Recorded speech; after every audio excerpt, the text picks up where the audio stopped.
ক্ষুদ্র নৃগোষ্ঠীর নাম বলো। নৃগোষ্ঠীর নাম এটা তো অনেক কঠিন প্রশ্ন হয়ে গেল।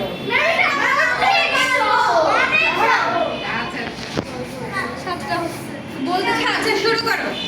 বাইরে হইলেও হবে, বইয়ের বাইরে হইলেও হবে। আমি তো ওদের দলে আমি ওদের বলতে পারবো। হ্যাঁ পারবি। চাকমা, মারমা, ত্রিপুরা, গারো, সাঁওতাল, মণিপুরি, ওরাও মান্দি,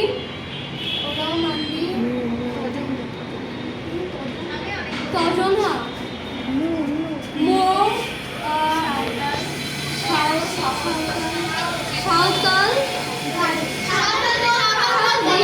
তাহলে আর তিনটা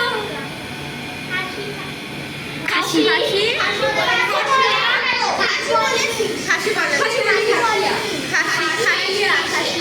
চাকমা, মারমা, ত্রিপুরা, গারো, সাঁওতাল, মণিপুরি, ওরাও মান্দি, তুমি কেটা বললি? তজনকা, খাসিয়া, তারপরে হচ্ছে আর একটা কি বলছিলাম, মো, আর দুইটা